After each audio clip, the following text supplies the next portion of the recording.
Le groupe télécom français Orange vient de lancer son service de transfert d'argent par mobile en France. Le service Orange Money, qui connaît un franc succès au niveau des opérations africaines du groupe, en France, est surtout orienté vers les immigrés africains qui veulent envoyer de l'argent à moins de coûts à leur famille restée au pays.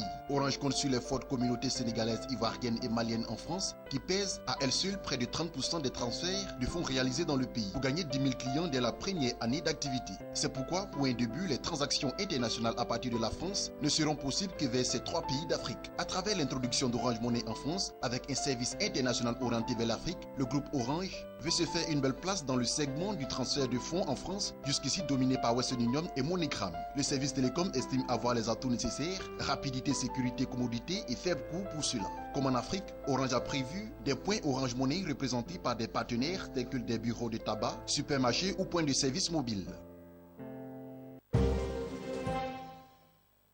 La Société Générale a annoncé avoir finalisé l'acquisition des activités de banque privée BHF au Royaume-Uni et dans les îles anglo-normandes auprès de la banque d'affaires Odo et Si. Les activités nouvellement acquises fonctionneront comme des entités autonomes au sein du groupe Société Générale avant d'être totalement intégrées avec Société Générale Privée de Banking Ambros début 2017, indique le communiqué de la Banque française. L'acquisition de Kleinwort Berson s'inscrit dans la stratégie de développement de la banque privée de Société Générale dans ses marchés cœur en Europe, au Moyen-Orient et en Afrique, en ligne avec son ambition d'être la banque relationnelle de référence, souligne le communiqué.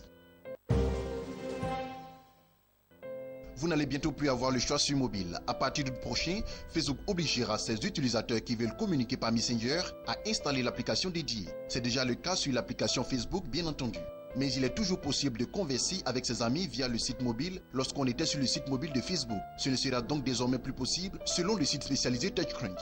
Cette migration forcée s'inscrit dans une volonté de Facebook d'imposer depuis 2 ans son application de messagerie aux 900 millions d'utilisateurs qui utilisent ce service. Un choix qui déplaît à certains d'entre eux qui refusent toujours de l'installer par souci de batterie, d'espace de stockage ou d'habitude. En 2014, Facebook avait déjà entamé ce processus en faisant disparaître la fonction de messagerie de son application. Ceux qui dédaignaient à installer Messenger pouvaient toujours passer par le site mobile de Facebook.